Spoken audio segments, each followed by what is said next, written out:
जय हिंद साथियों, आज की इस वीडियो में हम बात करने वाले हैं इंडियन मैप के बारे में। क्योंकि इंडियन मैप से संबंधित हमने ऑलरेडी जो है 6 क्लास अपलोड कर चुके हैं, जिसमें आपने और भी बहुत सारे कमेंट कर रहे थे कि अगला पार्ट जल्द लाया जाए। हालांकि हमारी क्लास तो रेगुलर रहता है, लेकिन फिर भी आपने उस वीडियो में जो है कमेंट सारे किए थे कि सर आगे और जो है कंटिन्यू किया जाए, जल्दी जल्दी उसको कंप्लीट किया जाए, सिलेबस कंप्लीट करना है। क्योंकि इंडियन मैप जो है कहीं ना कहीं आपका जो है ज्योग्राफी से संबंधित है।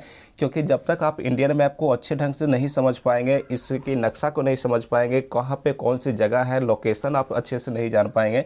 जैसे कि इसी में आपसे पूछा जाएगा दिल्ली कहाँ पे है, तो उसके लिए आपका लोकेशन पता होना चाहिए। जम्मू कश्मीर कहाँ है, तो उसके लिए लोकेशन पता होना चाहिए।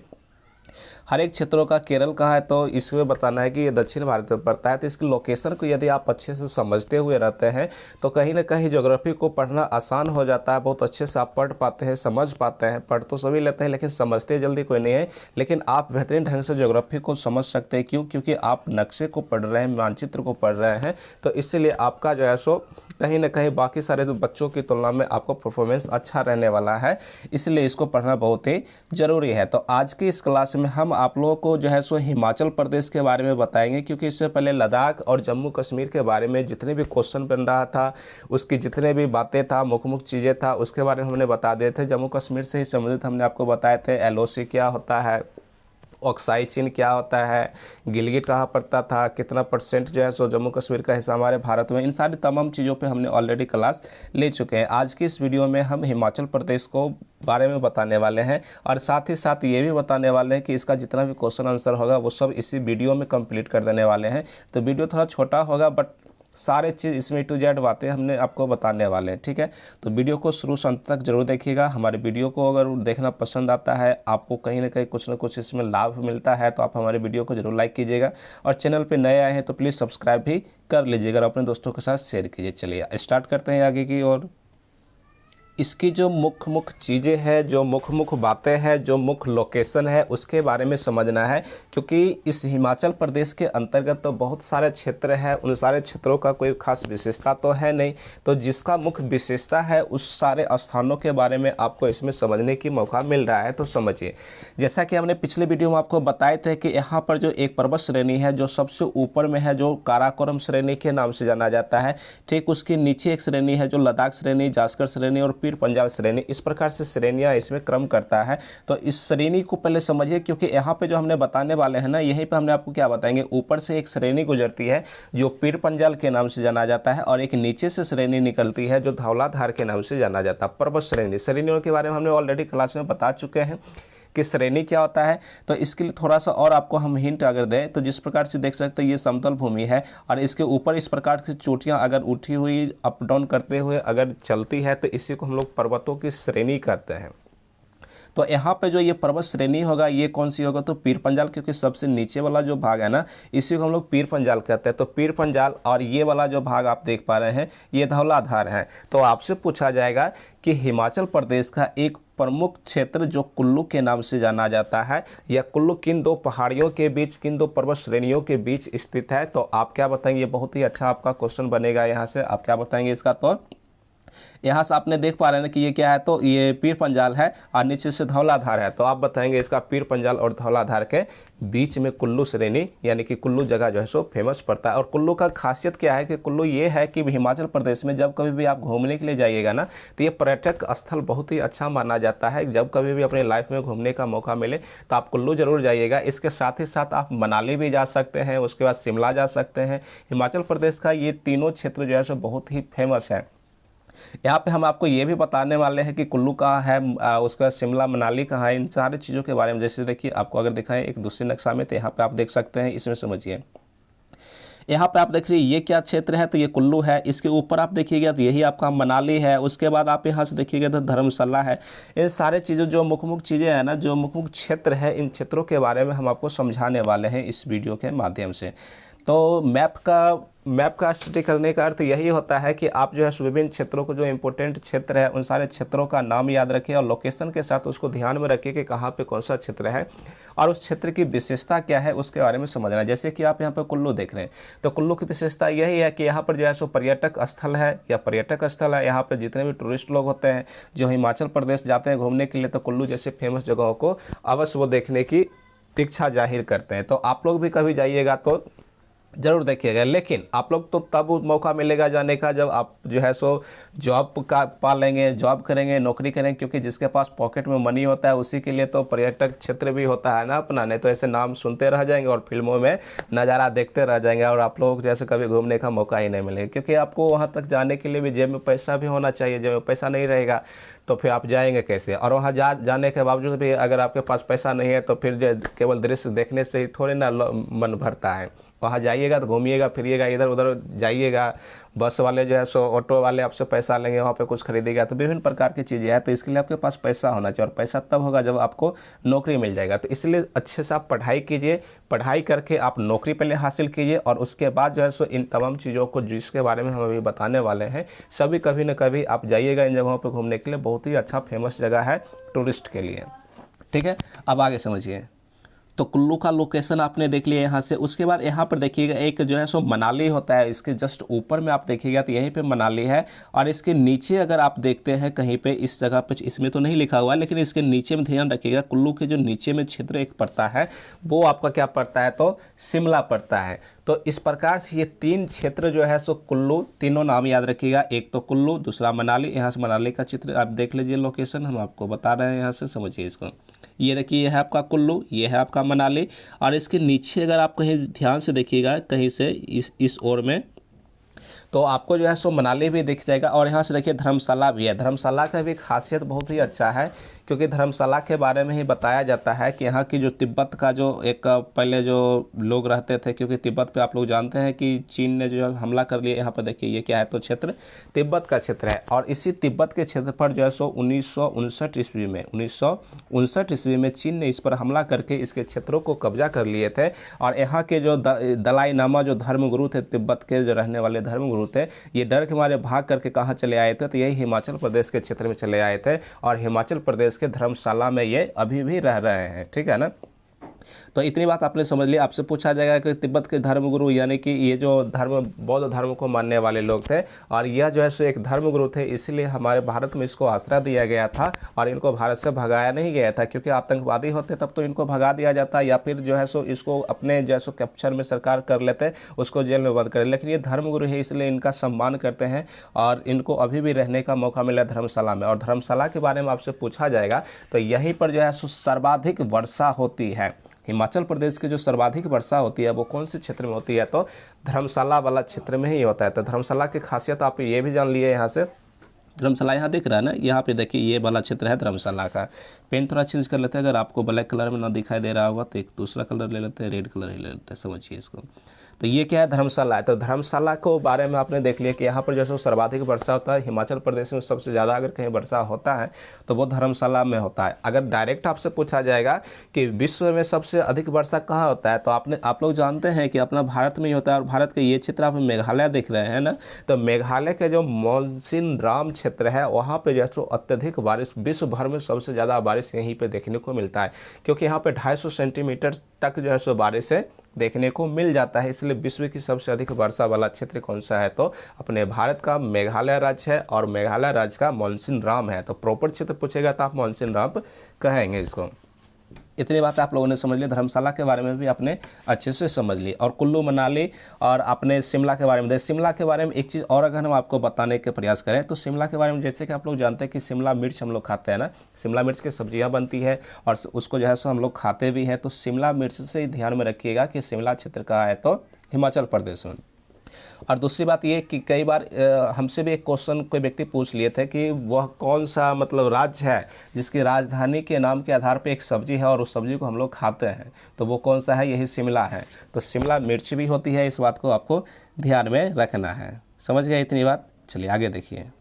अब इसके बाद इसके आगे अगर हम देखते हैं तो शिमला के बारे में आपको एक और बात जो है सो ध्यान में रखना होगा, क्योंकि शिमला में आलू अनुसंधान केंद्र है। ये भी बहुत अच्छा क्वेश्चन माना जाता है, आपसे डायरेक्ट क्वेश्चन पूछा जाएगा आलू अनुसंधान केंद्र कहाँ है, तो आप क्या बताएंगे, ये शिमला में है। और शिमला का आप यहाँ से देखना चाहेंगे लोकेशन, तो आप लोकेशन इसका देख सकते हैं। यही क्या है, तो शिमला का नहीं देखना, एक सेकेंड पिछले वाले में होगा, इसमें समझिए। हाँ, शिमला देखिए यहाँ पे दिख रहा है ना, ये आपका इसमें यहाँ पे आपको दिख रहा है कि शिमला, तो शिमला वाला क्षेत्र, और ये वाला क्या हो गया, तो कुल्लू हो गया। इसके जस्ट ऊपर में अभी देखे थे ना मनाली था। तो इन 3 क्षेत्र पर्यटक के लिए फेमस है, और इसमें शिमला जो है वो यहाँ पे आलू अनुसंधान केंद्र भी है। तो आलू अनुसंधान केंद्र के बारे में पूछा गया तो आप क्या बताएंगे, शिमला। और शिमला के लिए एक और ख़ास बात है, क्योंकि यहाँ पे शिमला जो है सो यूनेस्को में शामिल है, क्योंकि शिमला और कालका रेल मार्ग एक क्या है, तो शिमला कालका एक रेल मार्ग है, और यह रेल मार्ग यूनेस्को में शामिल होता है। और जो क्षेत्र यूनेस्को में, यहाँ पर देखिए ये है शिमला, और एक क्षेत्र है कालका एक सेकेंड। तो शिमला और कालका रेल मार्ग जो है यूनेस्को में शामिल होने के कारण इस क्षेत्र पे अगर मान लेते हैं कि बगल में पाकिस्तान है, और पाकिस्तान जो है सो हमेशा जो है सो इसमें सीजफायर का उल्लंघन करते हुए इस पर हमला करते रहता है, और गलती से भी अगर एक भी फायर जो है सो शिमला कालका रेल मार्ग पर हो जाता है और किसी प्रकार का क्षतिग्रस्त हमारा हो जाता है, तो समझ लीजिए पूरे विश्व के सारे देश मिलकर के इस पाकिस्तान का जो है सो नामो निशान मिटा देगा, क्योंकि यह जो है सो इसकी रक्षा जो है सो पूरे विश्व लेवल पर किया जाता है। यूनेस्को इसकी रक्षा करता है। जो क्षेत्र यूनेस्को में शामिल होता है उस क्षेत्र पर भूल से भी दुश्मन देश भी अटैक जल्दी नहीं करता, अगर कर देता है तो पूरे विश्व के जो भी यूनेस्को में शामिल है पूरे मतलब यूनेस्को ही उसको जो है सो तबाह कर देगा एक तरह से।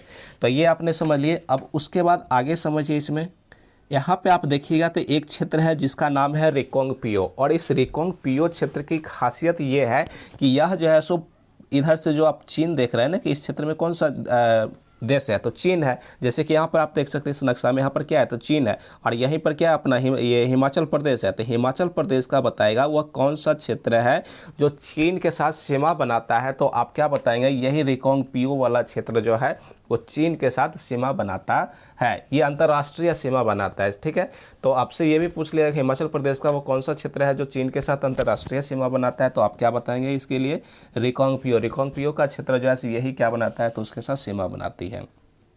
तो खास करके इस टॉपिक में हिमाचल प्रदेश में कोई खास और बातें विशेष तो है नहीं जो इसके बारे में बताएं, लेकिन हाँ इसके बारे में थोड़ा सा और हम जानकारी देते हैं। जैसे कि इसमें दर्रा भी होता है, उस दर्रा के बारे में समझिए। इस फिगर में ही हम आपको दर्रा के बारे में समझाते हैं, समझिए इसको। हिमाचल प्रदेश का 3 जो है सो प्रमुख दर्रा होती है, जिसको ध्यान में रखना आप लोगों को बहुत ज़रूरी है। जैसे सबसे ऊपर में एक दर्रा, इस प्रकार से अगर हम मान लेते हैं कि अगर दर्शा दिए हैं तो समझना ये दर्रा है। और यह कौन सी दर्रा है, तो ध्यान में रखिएगा इसके जस्ट ऊपर वाला जो क्षेत्र जम्मू कश्मीर का जो राज्य है वो बहुत बड़ा है। बहुत बड़ा मतलब क्या है कि इसकी तुलना में हिमाचल प्रदेश की तुलना में जम्मू कश्मीर का जो क्षेत्र है वो बड़ा है। तो बड़ा से ध्यान में रखना है कि यहाँ पर जो एक दर्रा होगा इसका नाम क्या होगा, तो बारालाचला। क्या हो जाएगा, बारालाचला। ठीक है, बारालाचला ये दर्रा है। अब दर्रा होता क्या है तो इसके बारे में समझिए। जैसे कि हमने आपको बताए थे पिछले भी वीडियो में, उसको नहीं देखे तो जरूर देख लीजिएगा। अर्थात यहाँ पे आपको पहले समझ लीजिए फिर उसको देख लीजिएगा। देखें यहाँ पर आप देखते हैं कि ये पर्वत श्रेणी है, और 2 पर्वत श्रेणियों के बीच में जो थोड़ा सा गैपिंग वाला जो क्षेत्र है ना, इस गैपिंग वाले क्षेत्र में अगर रास्ता बना दिया जाए जहाँ से हो करके कुछ लोग आवागमन कर सके, क्योंकि पर्वतीय क्षेत्रों में हर जगह से जाने आने का मार्ग नहीं होता है। तो ऐसी स्थिति में क्या किया जाता है कि 2 पर्वत श्रेणियों के बीच में जो थोड़ा बहुत क्षेत्र होता है उसी को जो है सो जाने आने के लिए मार्ग बना दिया जाता है, तो उसको हम लोग दर्रा कहते हैं। तो ठीक इसी प्रकार से एक बारालाचला दर्रा है जो हिमाचल प्रदेश का जो ऊपर वाला उत्तर वाला क्षेत्र जो है यहाँ पे बारालाचला दर्रा है, तो इसके लिए आपको ध्यान में रखना है। उसके बाद इस तरफ आइएगा तो इस तरफ भी एक दर्रा है जिसका नाम क्या है, तो रोहतांग दर्रा है। क्या नाम है, रोहतांग। ठीक है, ये रोहतांग दर्रा है। और ठीक इसी प्रकार से जब आप चीन वाले क्षेत्रों में आइएगा तो इधर से भी एक दर्रा है जिसका नाम क्या है, तो शिपकिला दर्रा है, शिपकिला। ठीक है,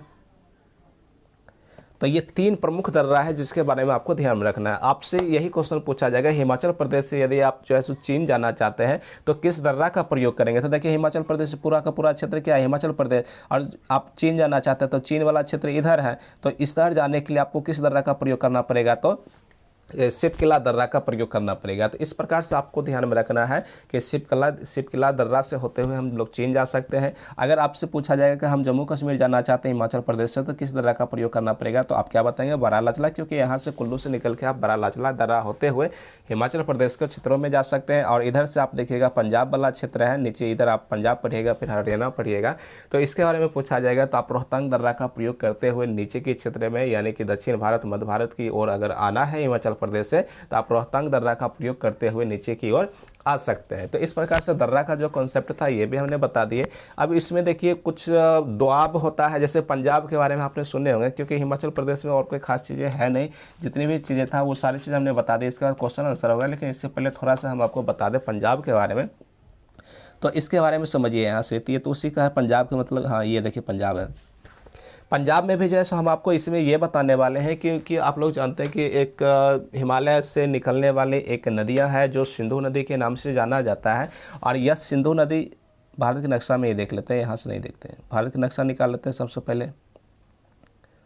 देखिए ये भारत का नक्शा है और यहाँ से जो है सो सिंधु नदी निकलती है और इस प्रकार से टर्न लेते हुए पाकिस्तान होते हुए, यानी कि सिंधु नदी भारत में भी प्रवाहित होती है, पाकिस्तान में भी और चीन में भी, तीनों क्षेत्र में होती है। तो सिंधु नदी के बारे में हमने ऑलरेडी क्लास ले भी चुके हैं, सारी नदियों के बारे में कॉन्सेप्ट बताए भी हैं, उसको जरूर देखिएगा अगर अभी तक नहीं देखें तो। आप हमारे चैनल पर आ जाइए, चैनल को सब्सक्राइब भी कर लीजिए ताकि हम जब भी वीडियो अपलोड करेंगे ना सबसे पहले आप तक पहुँचेगा, और जब भी वीडियो अपलोड किया जाएगा तो आप देख भी पाएंगे साथ ही साथ उसी वक्त, क्योंकि नोटिफिकेशन आपका चला जाएगा मोबाइल में। तो इसकी सहायक नदियां भी होती है, तो जैसे झेलम है, चिनाब है, रावी है, उसका ब्यास है और सतलज। हालांकि इसमें देखिएगा नीचे मध्य भारत तक बन गया है लेकिन मध्य भारत तक है नहीं, तो इसको आप समझना है जैसे कि एक न्यू पेज लेकर के हम आपको बताने की कोशिश करें। तो देखिए यहाँ से ये क्या है, सबसे ऊपर में इस प्रकार से चलने वाली नदियाँ जो है इसी का नाम क्या है, तो सिंधु नदी है, ये सिंधु है, ठीक है। और उसके बाद देखिएगा तो यहीं पे एक नदियां है, झेलम नदी है, उसके बाद चिनाब नदी है, उसके बाद क्या है तो रावी है, ब्यास है, सतलज है, रावी भी है, उसके बाद ब्यास है, उसके बाद क्या है तो सतलज है। तो इस प्रकार से जो है सो सभी नदियां प्रवाहित होती है और ये पांचों नदियां जो है सो सिंधु नदी की सहायक नदियां हैं। और इन सहायक नदियों को मिला करके ही एक दोआब का निर्माण होता है। दोआब कहने का मतलब दो नदियों के बीच का जो क्षेत्र होता है उसे दोआब कहते हैं। और पंजाब नाम इसलिए दिया गया है क्योंकि 5 नदियों के संगम जो है सो पंजाब में आकर के मिलता है, इसीलिए पंजाब को हम लोग क्या कहते हैं, 5 नदियों का संगम यहाँ पे देखने को मिलता है। 5 नदियाँ कौन कौन से हैं, तो इसी में हमने अभी जस्ट बताया ना कि झेलम है, एक नदी झेलम है, चिनाब है, रावी है, ब्यास है, सतलज है, सभी की सभी नदियाँ पंजाब के क्षेत्रों में आकर के मिलता है, इसलिए इसका नाम पंजाब दिया जाता है। क्योंकि यहाँ पे 5 नदियों का आब होता है, आगमन होता है, इसलिए इस क्षेत्र को पंजाब कहते हैं। अगर 2 नदियां आकर के मिले तो उसको दोआब कहते हैं। और दोआब वाला क्षेत्र या पंजाब वाला क्षेत्र जो होती है ना, वो मैदानी भाग होता है और यहाँ पे कृषि कार्य बहुत ही अच्छे ढंग से किया जाता है, क्योंकि मिट्टी जो होती है उसमें उर्वरक क्षमता कुछ ज़्यादा ही आ जाता है। क्योंकि नदियों का संगम जहाँ पे होती है, नदियों की प्रवाह जिस क्षेत्र से होके होता है, उस मिट्टी में जो है सो ऑटोमेटिकली जो है सो उसमें उर्वरक क्षमता आ जाती है। क्योंकि नदियाँ अपने साथ कई सारे जो है सो खनिज पदार्थों को साथ ही लेकर के बहा करके लाते हैं और जो है सो रास्ते में डिपॉजिट करते हुए चलते हैं, जिसके क्षेत्र के अंतर्गत पंजाब आते हैं। तो इसलिए पंजाब के बारे में आपने सुने होंगे कि यहीं पे हरित क्रांति की जो है सो सबसे अच्छा खासा असर देखने को मिला था, जिसके कारण जो है सो गेहूँ की उत्पादकता में वृद्धि देखने को मिला था, जो पंजाब के क्षेत्रों से ही आंकड़ा एकत्रित किया गया था। तो ये बातें भी आपने समझ लिए। लेकिन पंजाब को जब हम टॉपिक पढ़ाएंगे उस वक्त जो है सो इन सारी चीज़ों के बारे में बताएंगे। दोआब क्या होती है, पंजाब क्या होती है, रावी जो है सो बारी दोआब क्या होता है, बिस्त दोआब क्या होता है, उसके बाद रचना दोआब क्या होता है, इन सारे तमाम चीज़ों के बारे में हमने आपको बताएंगे अगले वीडियो में। इसमें जो है सो हम हिमाचल प्रदेश के बारे में बता रहे थे। चलिए अब इसका जो क्वेश्चन आंसर है उसको समझिए। क्वेश्चन आंसर कहा गया, चलिए देखिए हम आपके लिए क्वेश्चन आंसर भी लेकर के आए हुए हैं, तो यहाँ से देख लीजिए। हाँ देखिए इसी में जैसा हमने आपको अभी जस्ट क्या समझाए थे कि यह जो है सो हिमाचल प्रदेश का क्षेत्र है और हिमाचल प्रदेश के क्षेत्रों में आप 2 नक्शा यहाँ पर देख सकते हैं। इसी 2 नक्शा में आपको क्या क्या भरना पड़ेगा, इसमें भरने के लिए हम आपको सिखाएंगे। तो जैसे कि देखिए एक तो हमने ये बता दिए थे आपको ऑलरेडी कि यह जो कुल्लू घाटी है वो 2 पर्वत श्रेणियों के बीच में स्थित है। तो एक पर्वत श्रेणी यहाँ पर है जिसको हम लोग पीर पंजाल के नाम से जानते हैं, और एक पर्वत श्रेणी इसके नीचे में है जिसको हम लोग धौलाधार के नाम से जानते हैं। ये धौलाधार है, ठीक है। तो यही क्वेश्चन आपसे पूछा जाएगा जब भी आप नक्शा में इसको भरिएगा। ये हालांकि नक्शा आपको हमारे टेलीग्राम चैनल पे मिल जाएगा, आप वहाँ से जो है सो ज्वाइन हो सकते हैं और इसका PDF डाउनलोड भी कर सकते हैं, वहाँ पे हम आपको दे देंगे। और इस टेलीग्राम का लिंक जो है हमारे वीडियो के डिस्क्रिप्शन बॉक्स में दिया हुआ है। उसके बाद दूसरा जो नक्शा देखते हैं, इसमें आपको जो है सो दर्रा के बारे में बताए थे। तो दर्रा का यहाँ पर जो है सो नक्शा बनाते हुए आप इसका नाम लिखेंगे। सबसे ऊपर में क्या लिखेंगे, हमने बताए थे बड़ा लचला है, उसके बाद इधर बताए थे रोहतांग दर्रा है, और इस ओर हमने आपको बताए थे क्या था, तो शिपकिला दर्रा। तो तीनों दर्रा का नाम इस नक्शा में आपको भरना है। उसके बाद देखिए अभी जस्ट हमने क्या बताए थे, तो इसके बारे में बताया था कि ये पर्यटक स्थल में कौन कौन आता है। तो शिमला है, कुल्लू है और मनाली है। तो 3 क्षेत्र पर्यटक क्षेत्र के अंतर्गत आ जाता है। धर्मशाला के बारे में बताए थे कि यह जो है सो बौद्ध स्थल है, और यहाँ हिमाचल प्रदेश के सर्वाधिक वर्षा जो है सो धर्मशाला में ही होता है। हिमाचल प्रदेश में सर्वाधिक वर्षा यही होता है। यही बात हमने अभी आपको समझाए थे। आगे देखिएगा तो कागरा है, एक कागरा छूट गया था, तो यहाँ समझ लीजिए कागरा जो है सो यह मशरूम कोट मंदिर है। कागरा में क्या है, तो मशरूम कोट मंदिर है, जो यूनेस्को वाले क्षेत्रों में क्या है, तो शामिल है। ध्यान रखिएगा। पालमपुर की कहानी देखिएगा, तो इसके बारे में बताना है कि यह टी सिटी कहते हैं, और इसे उत्तर भारत की चाय की राजधानी भी कहते हैं। चाय की राजधानी आपसे पूछा जाए उत्तर भारत की चाय की राजधानी किसे कहते हैं, तो आप क्या बताएंगे, इसको पालमपुर को कहते हैं। ठीक है। अब 4 नंबर देखिए शिमला। शिमला के बारे में तो बता ही देना, ये आलू अनुसंधान केंद्र है जो यूनेस्को में शामिल है। शिमला कल का रेल मार्ग है, इसको बात ध्यान में रखना है। उसके बाद रिकांगपिओ के बारे में बता दिए थे। यही क्या है कि इसका जिला मुख्य जो है सो मुख्यालय कहाँ, तो किन्नौर पड़ता है, जो अंतर्राष्ट्रीय सीमा बनाता है। कुल्लू घाटी के बारे में बताइए दे, धौलाधार तथा पंजाब पीर पंजाल के मध्य स्थित है। कुल्लू घाटी कहाँ, तो ये दोनों क्षेत्रों के बीच। अभी भी यहाँ पे आप देख सकते हैं कि यहीं पे बनाए हुए हैं इस नक्शा को। तो इसका अगर आप लोग एक स्क्रीनशॉट लेना चाहते हैं तो स्क्रीनशॉट भी ले लीजिए, नहीं तो इसका PDF तो हम जो है सो डाल देंगे उस पर टेलीग्राम चैनल पे। ठीक है। क्वेश्चन समझिए, इसका क्वेश्चन आप समझिए। यहाँ से देखिए क्वेश्चन लेकर के आए हो, इसको सुनिए ध्यान से, और आप लोग हमारे साथ साथ बनाते भी रहिएगा। पहला क्वेश्चन यहाँ से देखिए क्या कहता है, इसको समझिए। सबसे पहले कहता है कि हिमाचल प्रदेश की अर्थव्यवस्था आधारित है। हिमाचल प्रदेश जो है एक पर्वतीय क्षेत्र है, सबसे ऊपर है, और इसकी जो अर्थव्यवस्था है वो पर्यटक के लिए, तो आप लोगों ने देखे यहाँ था शिमला था, कुल्लू था, मनाली था, पर्यटक के लिए भी हो जाएगा। और इसके साथ ही साथ जो है सो जब ऊंचाई से नीचे की ओर पानी को जब गिराया जाता है, तो नीचे में मोटर लगा करके टरबाइन के द्वारा जो है सो जल विद्युत भी तैयार किया जाता है। तो इसलिए जल विद्युत भी क्या है, तो इसकी अर्थव्यवस्था के एक मुख्य आधार है। और उसके साथ साथ उसमें आप लोग जानते होंगे कि वहाँ पे सेब का भी उत्पादन देखने को मिलता है। ये हिमाचल प्रदेश का जो क्षेत्र है वहाँ पे सेब का भी उत्पादन होता है। इसलिए ये तीनों का तीनों क्या है, तो आंसर सही हो जाएगा। तो इसका जो सही आंसर आप लगाएंगे वो ऑप्शन नंबर क्या लगाएंगे, तो D नंबर, यानी कि इनमें से सभी। जल विद्युत से भी उसकी अर्थव्यवस्था बनी हुई है, पर्यटन से भी बनी हुई है, और सेब से भी उसकी अर्थव्यवस्था चल रही है हिमाचल प्रदेश की।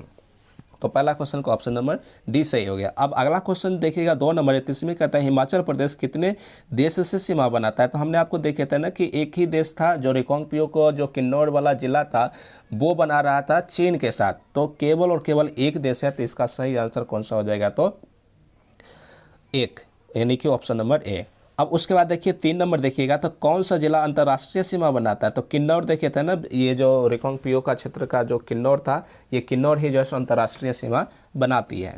अगला क्वेश्चन इसी प्रकार से कि बहुत ही अच्छा क्वेश्चन है सारा, इसलिए आप लोग इसको ध्यान में रखिएगा, याद भी रखिएगा। चौथा नंबर क्वेश्चन कहता है कि हिमाचल प्रदेश में सर्वाधिक वर्षा किस क्षेत्र में होती है। सर्वाधिक वर्षा वाला कहता है ना, तो हमने आपको इसीलिए बताया था ना कि यहाँ से धर्मशाला वाला जो क्षेत्र है, इस धर्मशाला में जो है सर्वाधिक वर्षा देखने को मिलता है। और इसी धर्मशाला में जो तिब्बत के जो दलाई लामा जो धर्मगुरु हैं वो भी निवास करते हैं इसी क्षेत्र में। और क्रिकेट का खेल भी जो अगर देखा जाएगा ना कि हिमाचल प्रदेश में क्रिकेट का खेल कहाँ किया जाता है, तो इसी धर्मशाला वाला क्षेत्रों में ही किया जाता है क्रिकेट का खेल। उसके बाद अगला देखिए 5 नंबर में क्या कहता है, तिब्बत धर्मगुरु दलाई लामा का निवास स्थान कहाँ है। तो ये धर्मशाला में, 1 सेकेंड, तो इसका क्या हो जाएगा आंसर, ऑप्शन नंबर B हो जाएगा, यानी धर्मशाला में हो जाएगा। अब अगला क्वेश्चन देखिए आलू अनुसंधान केंद्र पूछ रहा है। तो ये आलू अनुसंधान केंद्र हमने आपको पहले ही भी बता दिए थे, ये इसका कहाँ है, तो आप लोग बताइए, ये शिमला हो जाएगा, ऑप्शन नंबर C हो जाएगा। शिमला में जो है क्या है, तो आलू अनुसंधान केंद्र है। क्वेश्चन नंबर 7 देखिएगा, कहता है कि कालका किस राज्य में स्थित है।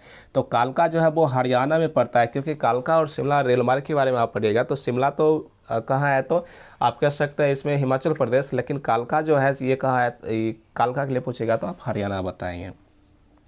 अगला देखिएगा सबसे ऊंची सड़क, ये सबसे ऊंची सड़क लेह और मनाली को जोड़ने वाली जो सड़क है वो है सबसे ऊंची सड़क। तो इसका जो आंसर हो जाएगा ऑप्शन नंबर A, लेह और मनाली।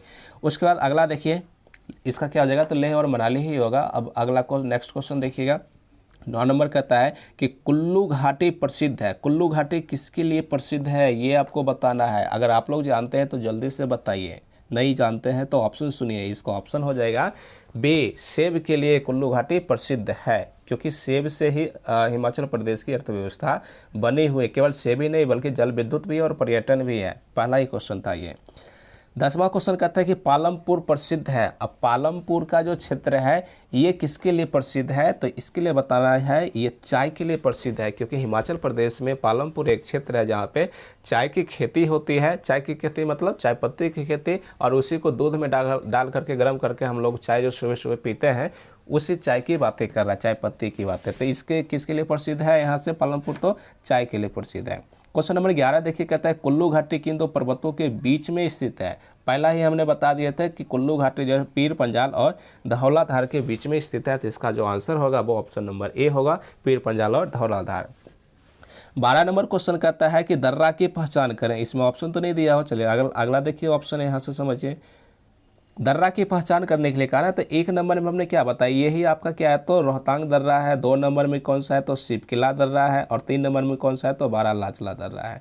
तो ये क्रम आपको बताना है ऑप्शन नंबर देख करके। तो ऑप्शन नंबर 1 में देखिए क्या है, रोहतांग बिल्कुल सही 1 नंबर में जा रहा है। उसके बाद शिवकिला वो भी सही जा रहा है, और बारालाचला ये भी सही जा रहा है, यानी कि ऑप्शन नंबर ए ही इस क्वेश्चन का सही आंसर हो जाएगा। अब उसके बाद क्वेश्चन नंबर 13 देखिएगा, तो इसमें कहता है कि पर्वत की पहचान करें। अब पर्वत की पहचान हमने आपको बताए थे, सबसे ऊपर में काराकोरम लद्दाख, सबसे ऊपर में क्या होता है जम्मू कश्मीर के लिए, काराकोरम, लद्दाख, जास्कर और पीर पंजाल। तो सबसे नीचे में क्या था, पीर पंजाल। तो 1 नंबर वाला जो क्षेत्र है वो कौन सा पर्वत हो जाएगा, तो पीर पंजाल।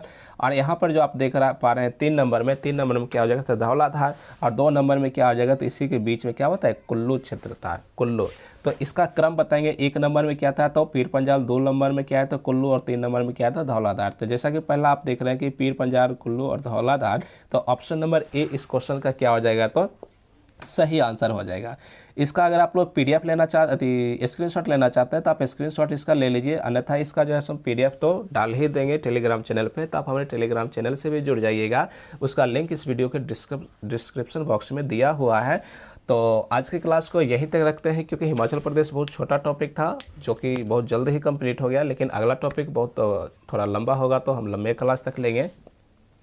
तो हमारी वीडियो इस प्रकार से आप अगर देखना चाहते हैं तो प्लीज़ इस चैनल को लाइक कर लीजिएगा, इस चैनल को सब्सक्राइब कर लीजिएगा, और हमारे वीडियो को लाइक कीजिए। और चैनल पे नए हैं और अपने दोस्तों के साथ शेयर नहीं किए हैं अभी तक, तो प्लीज़ इस वीडियो को शेयर भी कर दीजिए, ताकि आपके दोस्त लोग भी जैसो इस तरह की पढ़ाई कर सके, अच्छे से समझ सकें। चलिए, हमारे वीडियो को यहाँ तक देखने के लिए आप लोगों को बहुत बहुत धन्यवाद।